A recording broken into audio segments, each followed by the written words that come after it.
안녕하세요. 현재 두 개의 소송 중에 있어 세상 그 누구보다 머리 아프게 살아가고 있는 30대 여자입니다. 제가 평범한 가정에서 자라온 것은 아니지만 그래도 미국에 유학을 다녀올 정도로 나는 귀하게 자랐기 때문에 아무리 제 마음대로 할 수 없는 게 삶이라고 해도 제 삶은 죽을 때까지 큰 탈 없이 무난하게 잘 보낼 거라고 생각을 했습니다. 세 자매 중 막내로 태어나 사랑만 받고 자라온 제가 남편과 이혼 소송에 아버지와 재산분할 소송까지 할 줄 누가 알았겠습니까? 이런 제 삶이 저도 어이가 없고 기가 차서 사연을 보내봅니다. 우리 집은 원래부터 가장이 아버지가 아니라 저희 엄마였습니다.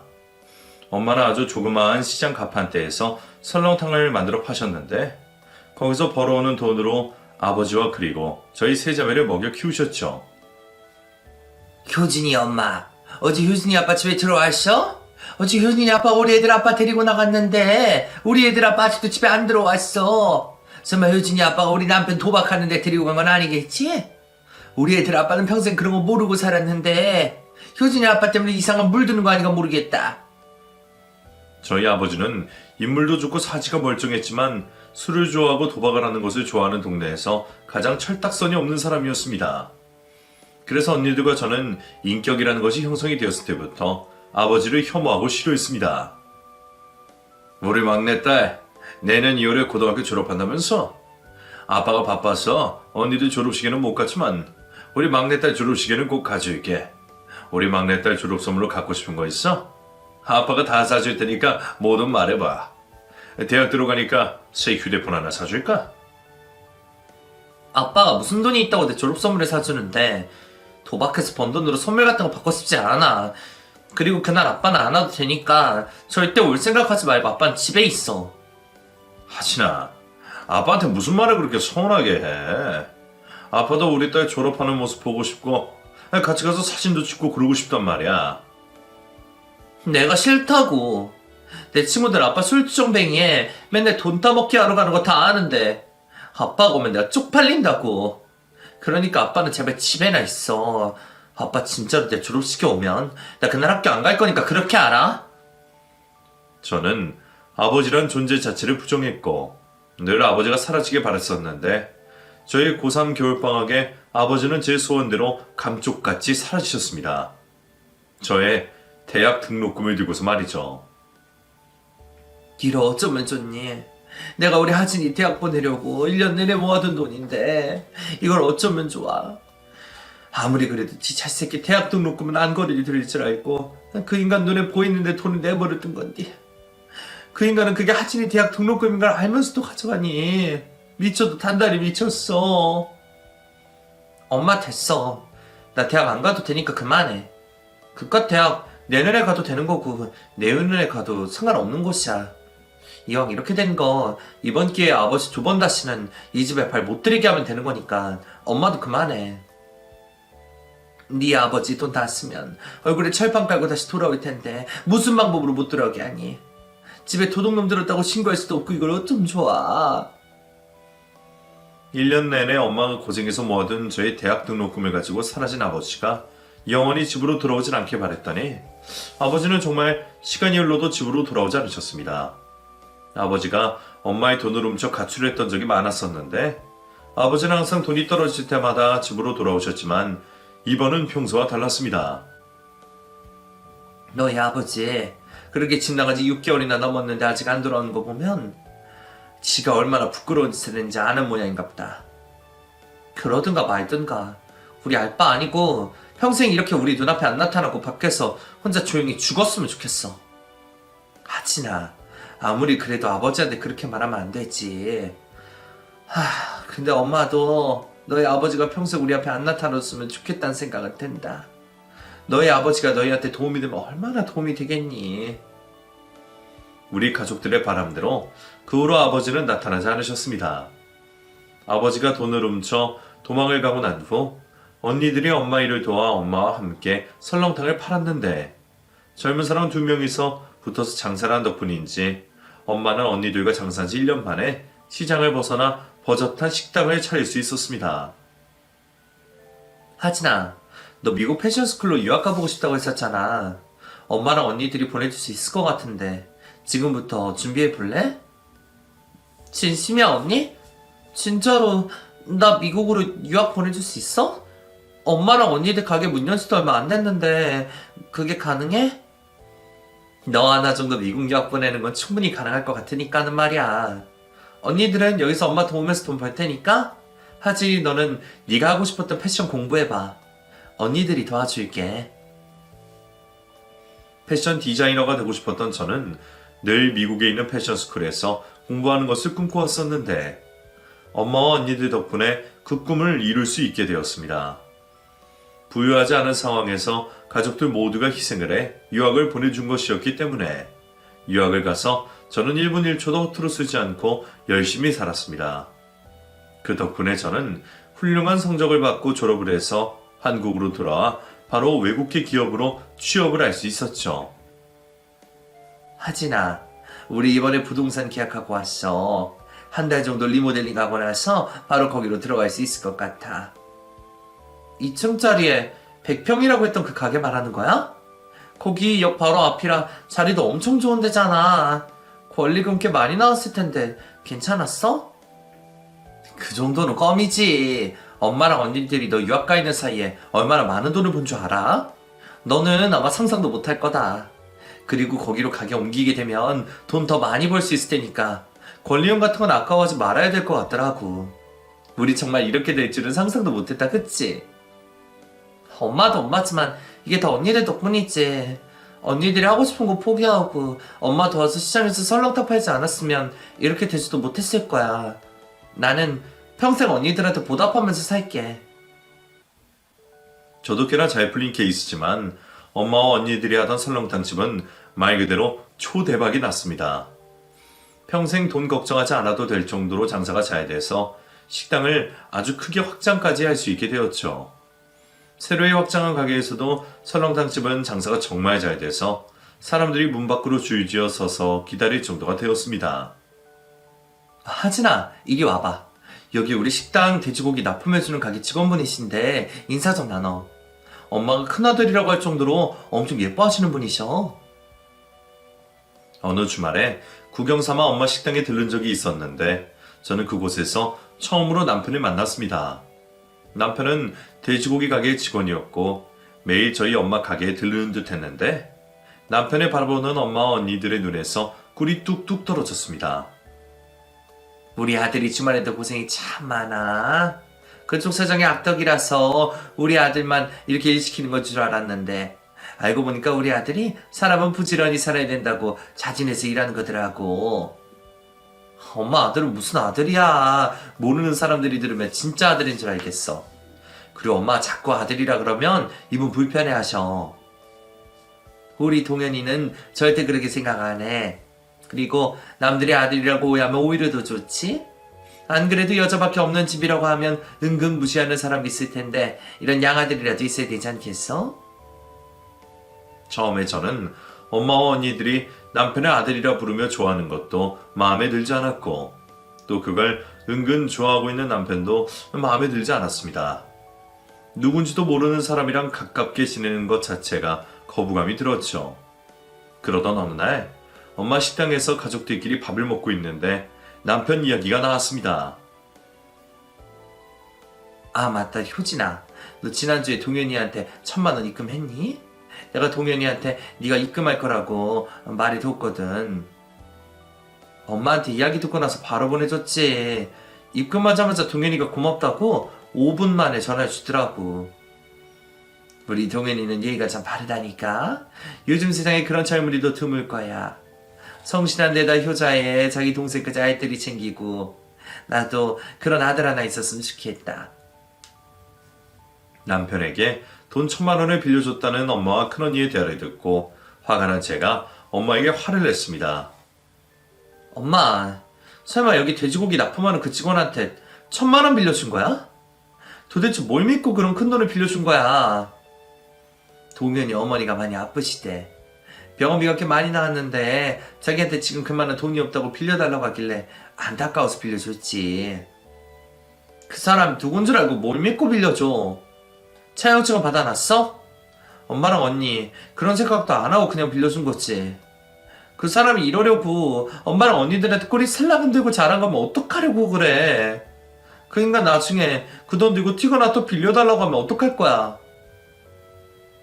내가 아는 동현이는 그럴 애 아니야.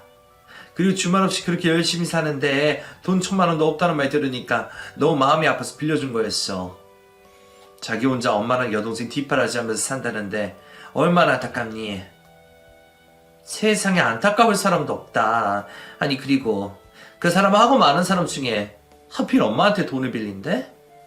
내가 볼 때 그 인간 엄마랑 언니 만만하게 보고 그 돈 닦아먹으려고 그러는 걸 거야. 내가 장담해.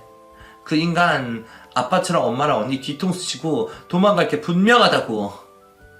그 순간 100평이 되는 가게를 가득 채우는 물건 떨어지는 소리가 들렸습니다. 그 소리가 나는 곳을 바라보니 그곳에는 남편이 서 있었습니다. 저희 집 근처에 맛있는 빵집이 있어서 어머니랑 누님들 케이크 좀 드시라고 사가지고 온 건데 제가 실수로 떨어뜨렸네요. 연락도 없이 와서 정말 죄송합니다. 동현아, 너 설마 우리 이야기하는 거 다 듣고 있었던 거니? 어머나 세상에. 동현아, 우리 막내딸이 철딱서니가 없어서 하는 말이니까 너무 마음에 담아두지 마. 우리 절대 널 그렇게 생각하지 않는 거 네가 제일 잘 알지? 잘 알죠. 어머니가 저 엄청 예뻐해 주시는 거 누구보다 잘 압니다. 근데 저 그 돈 반드시 갚을 생각이니까 너무 걱정하지 마세요. 남편이 저의 말을 다 들었다는 것도 당황스러웠는데 갑자기 눈물을 흘리는 남편을 보니 어쩔 줄을 몰랐던 저는 무작정 남편을 식당에서 데리고 나왔습니다. 그리고 저는 남편에게 술을 한 잔 사주며 용서를 빌었죠. 제가 말실수를 한 것 같아요. 정말 죄송합니다. 저도 잘 모르고 했던 말이니까 한 번만 용서해 주세요. 저는 저 나름대로 엄마랑 언니들 지킨다고 했던 말인데 지금 보니까 제가 엄마랑 언니들 그리고 그쪽 관계에 대해서 잘 모르고 실수한 것 같아요. 아니에요. 저도 이해해요. 그쪽이라면 당연히 그렇게 생각할 수도 있죠. 근데 저 진짜 어디에서도 돈 못 구하고 급해서 사장님한테 빌린 거지 사장님을 만만하게 봐서 그런 거 아니라는 것만 알아주세요. 그날 남편과 저는 많은 대화를 나누면서 웃기도 하고 울기도 하며 아주 가까운 사이가 되었습니다. 남편과 제가 가까워지면 가까워질수록 저는 너무나도 혼란스러웠어요. 왜냐면 남편은 가난해도 너무 가난한 집안의 아들이었기 때문이었죠. 하진아, 네 마음 가는 대로 해. 너 지금 그 남자랑 거의 사귀는 거나 다름없다면서. 너만 마음 먹으면 바로 결혼도 할 수 있는 거 아니야? 너도 알잖아. 나 무조건 능력 좋은 남자나 돈 많은 집안에 시집가거라고 했던 거. 우리 집 아버지는 안 계시긴 해도 지금 정도면 나쁘지 않고 나도 어느 정도 능력 있으니 나랑 비슷한 사람이랑 결혼하고 싶은데 그 사람은 모아둔 돈 1,000만 원도 없는 사람이라 결혼은 진짜 못하겠어. 1,000만 원도 없다고? 아설아, 아무리 사랑한다고 해도 너 그 남자랑은 안 되겠다. 그러다 네가 그 남자랑 시댁 식구 먹여야 될지도 몰라? 하루라도 빨리 남편과의 관계를 정리해야겠다고 생각을 했는데 친정엄마 식당에서 일을 하고 있는 남편을 발견했습니다. 동현씨, 동현씨가 여기서 일하고 있는 거야? 나한테 여기서 일한다고 말 안 했잖아. 하진아, 나 원래 일하던 곳 그만두고 이번 주부터 여기서 일하기로 했어. 가게에 손이 부족하기도 하고 남자 직원이 있어야 될 것 같아서 내가 하기로 한 거야. 아니 도대체 왜 여기서 일하는 것보다 원래 했던 곳에서 일하는 게 돈이 더 잘 될 텐데 왜 그만둔 거야? 사장님이 가게에 항상 남자가 하나 정도는 있었으면 좋겠다고 하셨거든. 모녀들이 하는 식당이라고 하니까 거래처에서도 무시하는 경우도 있고 자꾸 시비도 거는 것 같아서 내가 좀 도와주고 싶어서 왔어. 엄마와 언니들이 아무리 큰 식당을 운영하고 돈을 많이 번다고 해도 여자라는 이유만으로 무시하는 사람들이 많기는 했습니다. 일부러 납품해야 될 걸 조금 더 뺏어준다거나 별거 아닌 일에 시비를 걸어 싸움을 만든다거나 하는 일이 적지 않게 있었습니다. 그래서 엄마는 항상 집에는 남자가 있어야 된다고 했는데 남편이 그 역할을 해주기 위해 하던 일을 그만두고 저희 엄마 식당에 들어간 것이었습니다. 엄마, 나 동현 씨랑 결혼할 생각이야. 피 한 방울 안 섞여 우리 가족들을 위해서 이렇게까지 해주는 동현 씨를 보면서 내가 무슨 욕심을 부리나 싶더라고. 돈도 돈이지만 사람을 보고 결혼을 해야지 평생 행복할 거 아니야. 나한테 돈이 없는 것도 아니고 남편한테 돈 좀 없다고 불행해지는 건 아니잖아. 잘 생각해서 하지나. 엄마는 네가 동현을 잘 됐으면 좋겠다고 매일같이 기도했잖니. 네가 동현이랑 부부가 되려고 내가 동현이를 한눈에 알아본 모양이다. 동현이랑 결혼해서 정말 고맙다 하지나. 근데 엄마는 내 엄마야, 동현 씨 엄마야? 남들이 보면 엄마가 내 시어머니인 줄 알겠어. 어쨌든 엄마도 언니들도 동현 씨 좋아해서 다행이야. 사실 제 기준에서 남편은 조금 부족한 사람이긴 했지만 저희 가족들이 좋아하니 그걸로 만족하기로 했습니다.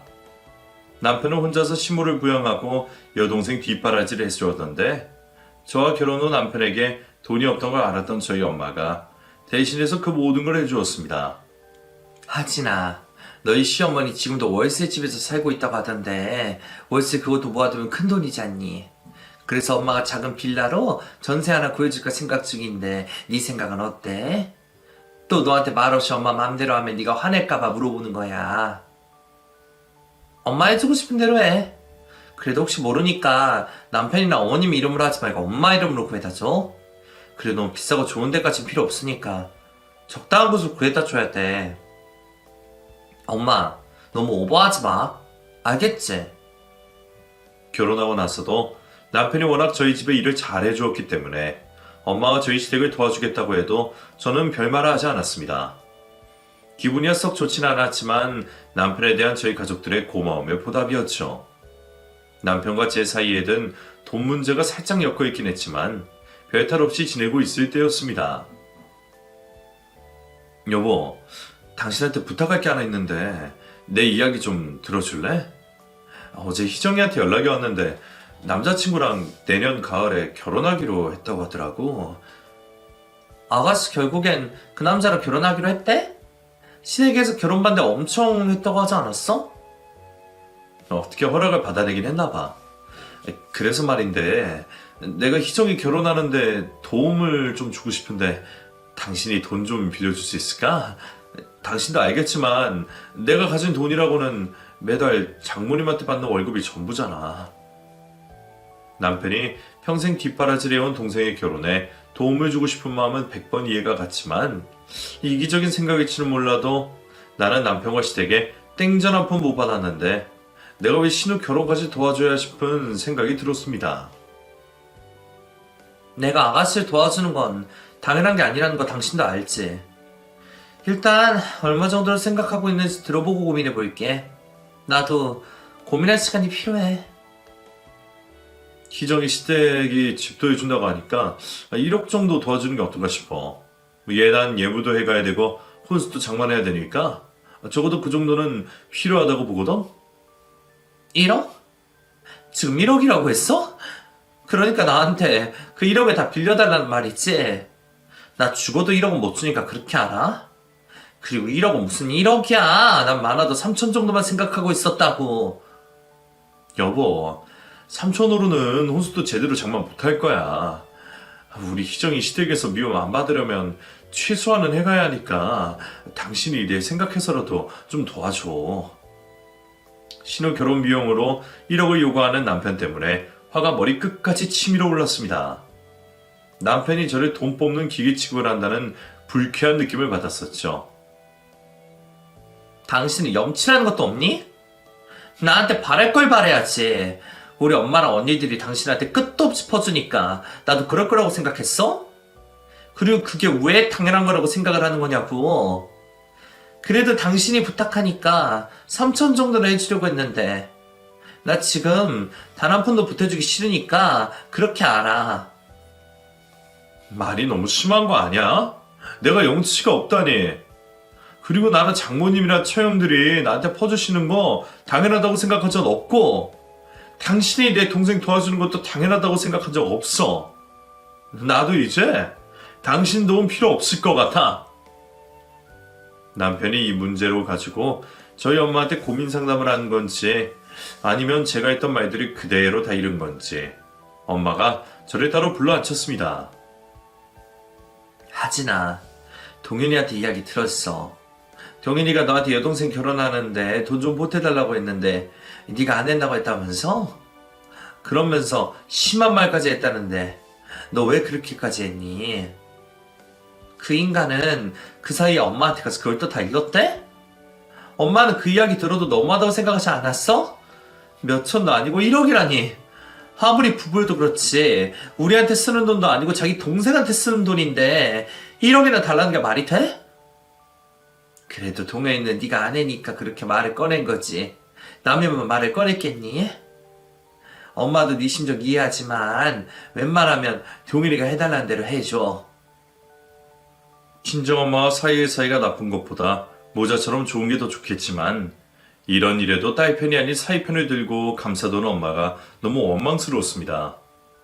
엄마, 우리도 내 집 장만해야 되고 아이 낳으면 그 돈 아이한테 써야 되는데 버는 족족 시댁에 갖다 주면 우리 뭐 어쩌라고. 내가 시댁 먹여 살리려고 그 인간이랑 결혼한 건 아니잖아. 엄마가 어머님 사실 전셋집 얻어줬으면 됐지. 어떻게 또 1억을 달라고 할 수 있냐고. 네 집은 엄마가 사줄게. 네 애도 엄마가 키워줄 테니까 동현이 도와달라는 거 좀 도와줘. 그래도 네 남편이 너희 집 가장인데 너한테 그런 무시당하면 기분이 좋겠니? 남자가 아내 내조를 받지 못할 망정 그렇게 무시당하면 사회생활은 제대로 하겠냐고. 저는 순간 엄마가 시모의 빙의를 한 줄 알았습니다. 아니, 저희 시모도 저한테 이렇게까지 하지 않았을 거란 생각이 들었죠. 결국 엄마와 남편이 한 편을 먹고 저와 싸워버리니 감정 싸움에 져버린 저는 남편이 원하는 대로 1억을 남편에게 건네주었습니다. 제가 신우 결혼에 1억을 보태줬다는 이야기에 다행히 언니들은 저를 걱정해 주었습니다. 하진아, 언니들도 동현이 좋아하니까 엄마가 동현이한테 뭘 해줘도 별말 안 하고 가만히 뒀는데 이건 정말 아닌 것 같아. 그래, 어떻게 자기 동생 결혼시키는데 너한테 1억을 달라고 그럴 수가 있니? 내가 볼 때 너 점점 엄마 팔자 닮아가는 것 같아. 아빠랑 동현이랑 경우는 다르긴 하지만 네가 남편 먹여 살리는 거랑 엄마가 그랬더니 뭐가 다르니? 앞으로 언니들이 엄마 말렸을 테니까 너도 시댁에 돈 그만 써. 시댁 챙겨주다 네가 거덜나겠어. 언니들까지 걱정할 정도면 사태가 심각하다고 판단되어 남편에게 마지막으로 경고를 하기로 했습니다. 나 앞으로 당신이 도와달라고 해도 절대 안 도와줄 거니까 그렇게 알아. 나는 당신한테 해줄 만큼 해줬다고 생각해. 어머님 살집, 아가씨 결혼 자금까지 도와줬는데 여기서 뭘 더 도와줘야 돼? 당신 앞으로 내 돈이나 우리 엄마 돈 쓸 생각 절대 하지 마. 앞으로 그럴 일도 절대 없어. 근데 당신 나한테 돈 쓰는 게 그렇게 아까워? 내가 없는 돈 빌려달라는 것도 아니고 당신이랑 장모님 형편이 넉넉하니까 도와달라고 하는 건데 그게 그렇게 아깝냐고. 나는 잠도 못 자고 장모님 일 도와주는데 당신은 그건 생각 못해? 누가 들으면 당신 월급 한 푼도 안 받고 일하는 줄 알겠다. 일한 만큼 월급도 받으면서 우리 생활비로 고작 100만 원밖에 안 쓰면서 왜 억울하다는 식으로 말하는데. 다른 것도 아니고 결혼 전 제가 가장 우려했던 돈 때문에 남편과 자주 싸우게 되자 남편과의 결혼을 후회하게 되었습니다. 남편에게 말은 안 했지만 이혼을 해야 되나 싶은 생각까지 하게 되었는데 남편은 제 속도 모르고 또 돈 이야기를 했죠. 여보, 우리 엄마 요양원에 모셔야 될 것 같아. 옆에서 돌봐줄 나도 없고 희정이도 없어서 그런지 엄마 혼자 생활하시는 걸 많이 힘들어하시더라고. 그렇다고 우리 집에 모셔올 수도 없잖아. 알아보니까 요양원 비용이 한 500 정도 한다고 하던데 당신이 좀 도와줄 수 있어? 설마 한 달에 500이란 거야? 아니 무슨 요양원 비용이 그렇게 비싸? 요양원은 나라에서 지원받아서 그렇게까지 안 하는 걸로 하는데 500은 무슨 500이야. 내 한 달 월급이 그 정도인 거 알면서 그걸 다 어머님 요양원비로 쓰면 나 뭘로 먹고 살라는 거야. 그래, 나는 네가 이렇게 나올 줄 알았어. 괜히 말 꺼내서 내 기분만 상했네. 내가 알아서 할 테니까 넌 이야기 못 들은 척해. 남편 기분이 나빠지더라도 남편이 포기를 하면 끝이라고 생각을 했는데 남편은 이번에도 또 저희 엄마에게 쫓아가서 부탁을 했는지 엄마가 저 몰래 시모의 요양원비 500만 원을 매달 남편 대신 내주고 있었습니다. 하진아, 너 지금 엄마 돈으로 너희 시어머니 실버타운을 지내고 있는 거 알고 있니? 동현이가 엄마한테 자기 엄마 요양원 보내줘야 된다고 돈 보태달라고 해서 매달 500만 원 보내준다고 하길래 내가 무슨 요양원비가 500이냐고 동현이한테 영수증 달라고 했더니 그제야 실버타운이라고 싫다하더라. 동현이 거짓말까지 해가면서 그러는 건 좀 아니지 않냐고. 남편이 저희 친정엄마 돈으로 시모를 실버타운에 보내주고 있었다는 사실을 먼저 알게 된 언니가 화가 나서 저에게 전화를 걸었습니다. 이 정도면 이혼 사유로 충분하다고 생각했던 저는 남편에게 이혼을 통보했습니다. 내가 당신한테 분명히 내 돈이랑 우리 엄마 돈 건드리지 말라고 말했었지. 당신 거짓말까지 해가면서 우리 엄마한테 매달 500만 원 받아갔다면서. 도대체 우리 엄마가 왜 어머니 실버타운 비용을 내줘야 되는 건데? 여보, 그건 내가 솔직하게 말 못해서 미안한데 나도 우리 엄마한테 효도하고 싶어서 그랬어. 정말 미안해. 미안하다는 말 듣기 싫고 우리 이혼하자. 이번 달부터 엄마가 당신한테 500만 원 보내줄 일 없고 어머니 살고 있는 집 주인한테도 말해서 집도 빼버릴 테니까 나 미국 출장 다녀오기 전까지 다 정리해놔. 마지막으로 경고하는데 절대로 우리 엄마 설득시킬 생각하지 마. 저는 남편에게 이혼을 통보한 뒤 바로 미국으로 출장을 떠나버렸습니다. 남편의 얼굴을 보고 싶지 않기도 했고 괜히 남편과 살맞대고 지내면 정 때문에 용서를 해버릴 것 같아 떠나버린 출장이었죠. 미국에서 일부러 더 바쁜 하루들을 보내고 있던 중 한국에서 전화가 걸려왔습니다. 하진아, 너 지금 당장 비행기표 구해서 들어올 수 있어? 엄마 아까 뇌출혈로 쓰러져서 병원으로 옮겨졌는데 선생님이 살 확률이 반밖에 안 된다고 마음의 준비를 하라고 하시더라고. 하진이 너 바쁜 건 알겠지만 거기 정리하고 하루라도 빨리 한국으로 들어와. 이러다 엄마 네 얼굴도 못 보고 가시겠어. 엄마가 뇌출혈로 쓰러졌다는 소식에 저는 하던 일을 뒷전으로 미루고 바로 한국으로 돌아왔습니다.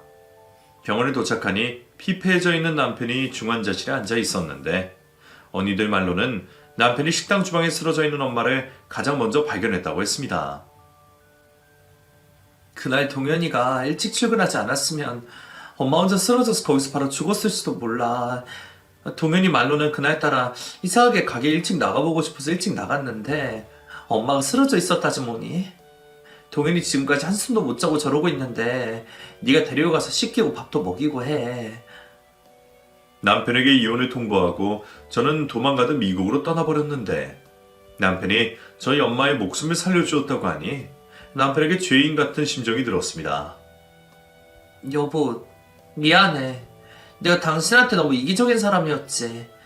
당신은 우리 엄마를 살려주기까지 했는데 나는 당신한테 쓰는 그 돈이 아까워서 내가 너무 모진 말만 했던 것 같아. 내가 정말 미안해, 여보. 아니야, 미안해할 필요 없어.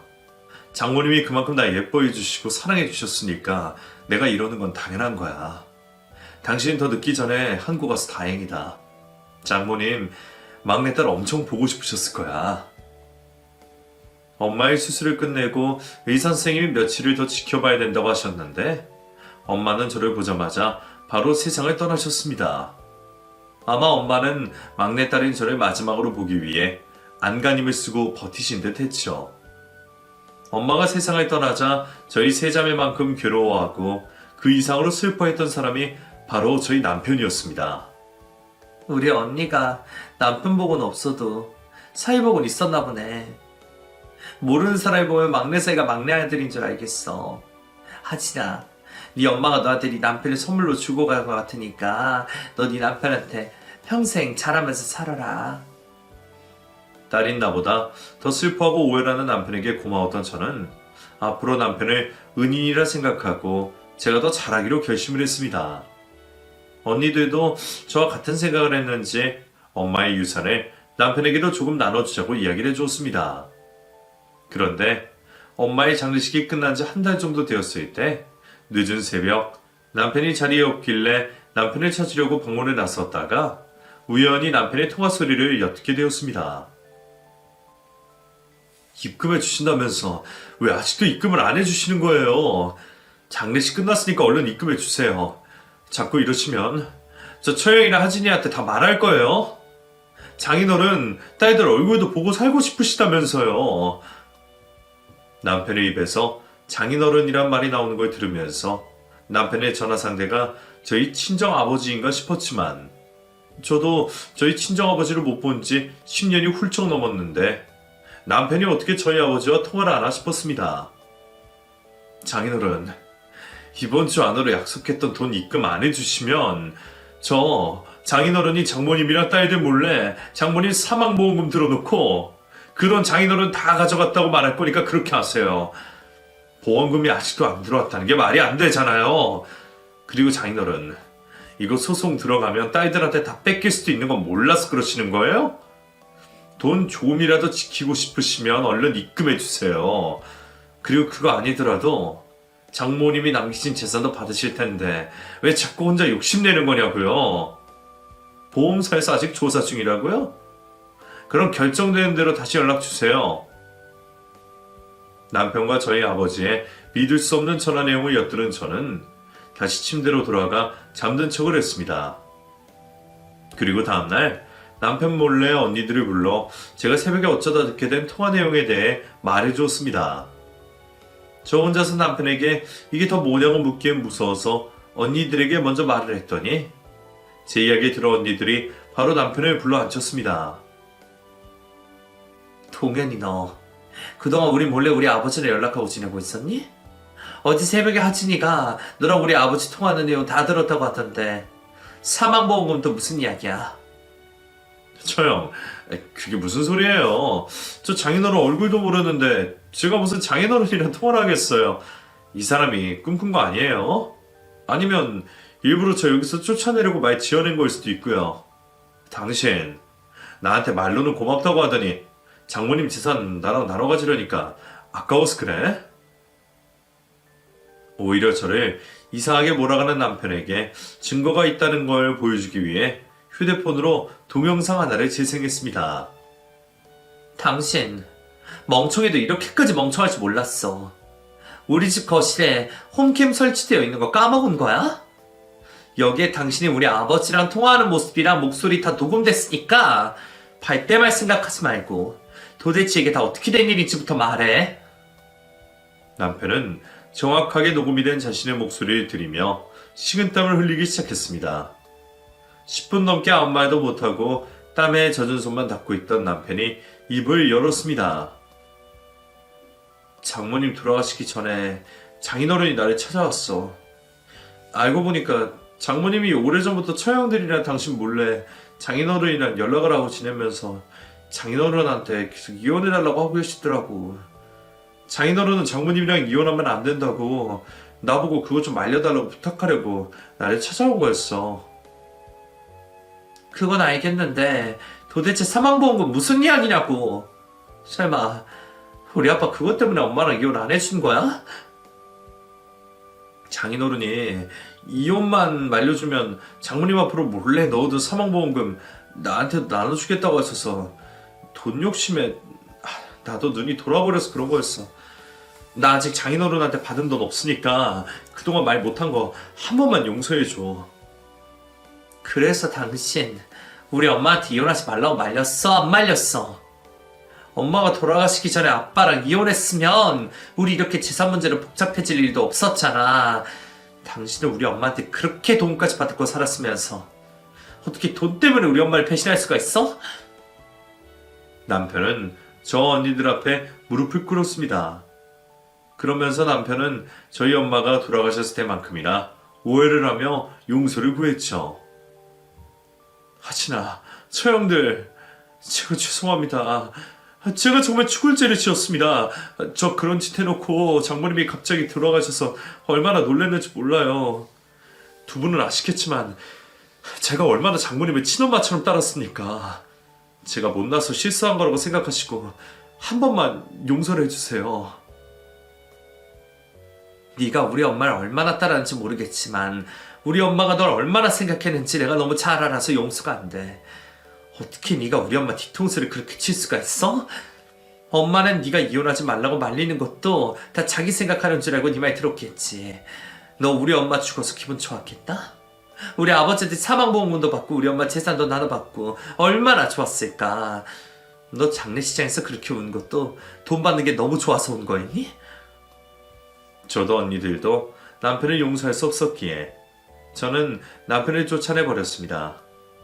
깔끔하게 이혼을 하고 싶었지만 저희 재산을 남편에게 조금이라도 나눠주기 싫었던 저는 긴 싸움이 될지언정 이혼 소송으로 끝내야겠다는 생각에 이혼 소송을 진행했습니다.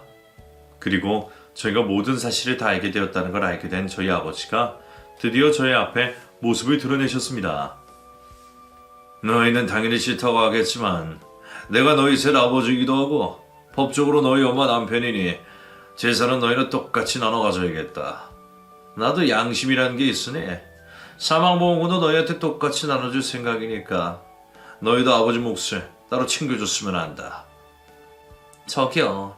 그쪽이 왜 우리 아버지예요? 그리고 엄마도 그쪽 남편으로 생각 안 했을 테니까 우리 엄마 들먹이지 마시고요. 저 이미 변호사 선임해서 그쪽 소송 준비 중에 있으니까 딱 기다리세요. 아 맞다. 보험사는 저희가 따로 전화해서 그쪽한테 보험금 지급하지 말라고 막아뒀으니까 그런 줄 아시고요. 남편과 아버지에게 소송을 걸어야 했던 저는 심적으로 너무 힘들어 휴직을 한 뒤 언니들과 함께 지냈는데 엄마 식당으로 90이 다 된 시모가 찾아왔습니다. 아가, 내가 염치를 무릅쓰고 너한테 부탁할 게 있어서 찾아왔다. 어머님, 전셋집 이야기하시는 거면 죄송해요. 어머님만 생각하면 계속 거기서 지내게 하고 싶지만 동현 씨랑 이혼 소송 중이기도 하고 그 사람 생각하면 어머님을 거기서 지내시게 할 수가 없어서 그런 선택을 한 거예요. 어머님이 이해해 주세요. 아니 아가, 내가 그것 때문에 온 게 아니라 우리 동현이 좀 살려달라고 하려고 왔어. 우리 동현이 저 도박에 미쳐서 살고 있는데 네가 좀 도와주면 안 되겠니? 그래도 너랑 살 때는 네 눈치 본다고 말하는 것 같더니 애가 지금은 폭발을 한 거지. 집에 들어오지도 않고 매일 도박장에 나가 살고 있어. 시모의 입에서 도박이란 단어가 나오고 그 단어가 제 귀에 꽂히자 저는 바로 저희 아버지를 떠올렸습니다. 제가 평생 혐오했던 아버지가 하던 짓을 남편도 하고 있었다고 하니 정말 큰 충격이었습니다. 네 신우 결혼한다고 우리 동현이가 너한테 1억을 받았다고 하던데 사실 그것도 그놈 도박하는 데 쓴다고 다 써버렸고 네 핑계로 매달 사부인한테 받았던 돈도 도박하는 데 써버린 게 동현이다. 내가 그러면 안 된다. 너희 장모랑 저한테 들키면 그 집에서 쫓겨난다고 해서 겨우 말렸는데 정말로 너한테 쫓겨나서 그런지 애가 더 미쳐 날뛰는 거야. 세아가 우리 동현이 살릴 수 있는 사람 너뿐이라 그러는데 네가 우리 동현이 좀 살려주면 안 겠니? 어머니 죄송하지만요 동현씨 그런 사람이면 저 더더욱 도와줄 수 없어요. 저희 집은 남보다 더 못한 사이라는 거 어머님도 잘 아시잖아요. 앞으로 저 찾아오지 말아주세요. 저 방금 어머니도 보기 싫어졌어요. 이만 돌아가 주세요. 남편도 저희 친정아버지와 별반 다를 게 없는 인간이라는 사실을 알고 저는 언니들 품에 안겨 한참을 울었습니다. 거기에 모자라 남편이 정말 의도적으로 저희 엄마와 언니들에게 접근했다는 걸 알고 나서는 돌아가신 엄마에게 너무 죄송했고 그 심정으로는 세상을 버티기가 너무 힘들었습니다. 하지만 저에게 저희 버팀목이 되어주는 언니들이 있었고 언니들이 저의 멱살을 붙잡고 지옥 구덩이에 빠져드는 저를 구해주었기에 저는 지금 이렇게 제 사연을 보낼 수 있게 된 것입니다. 저는 반드시 남편에게도 이기고 아버지에게도 이겨서 아직도 좋은 곳으로 가지 못하고 있을 엄마를 반드시 좋은 곳으로 보내줄 생각입니다. 그리고 얼마 전 법원에서 남편을 잠깐 만났었는데 남편의 몰골이 말이 아니더라고요. 이런 사람이랑 결혼을 해서 잠깐이라도 부부 생활을 했다는 게 부끄러울 정도였는데 남편이 저에게 돈을 빌려달라고 했습니다. 여보, 미안한데 나 오늘 집에서 여기까지 오는데 차비가 없어서 아는 형한테 튀어달라고 해서 온 거거든? 그래서 말인데 나 돌아갈 수 있게 차비만 좀 빌려줄 수 있을까? 얼마면 돼? 버스 타고 가면 되니까 5천만 원이면 충분하지. 아니다, 10,000원 줄게. 가는 길에 삼각김밥이라도 좀 사 먹어. 꼴이 말이 아니네. 아니, 10,000원 말고 50만 원만 빌려줘. 당신 항상 현금으로 그 정도는 들고 다녔잖아. 내가 나중에 이자 보태서 70만 원으로 갚을 테니까 50만 원만 빌려주면 안 될까? 오늘 힘들어서 그런지 갈 때 택시 타고 가고 싶네. 무슨 택시가 50만 원이나 해. 당신 또 그 돈으로 게임하려고 그러는 거지. 나는 당신한테 이것밖에 못 줄 것 같으니까 필요하면 이거라도 받아가. 저는 제 지갑에 있던 동전들을 바닥에 던져버리고 제 갈 길을 가버렸습니다. 그러다 잠깐 뒤로 돌아봤는데 남편은 제가 바닥에 던져둔 동전들을 허겁지겁 줍기 시작했습니다. 인간이 어떻게 저렇게 밑바닥까지 나락을 갈 수 있는 건지 그 장면을 보고 있으니 온몸에 소름이 끼쳤습니다. 이제 남편과의 소송도 막바지에 들어서는데 그때가 되면 남편이 더 심한 인간성까지 보게 되겠죠? 벌써 생각만 해도 괴롭지만 잘 이겨내보도록 해야겠습니다. 그리고 마지막으로 저 정말 열심히 살고 더 좋은 인연 만나서 사람들이 엄마 팔자 닮았다는 말을 하지 않도록 만들 겁니다. 엄마에게 정말 미안하지만 저는 정말 엄마의 팔자를 닮고 싶지 않거든요. 그럼 여기서 마무리 짓도록 하겠습니다. 다들 늘 건강하시고 행복하세요.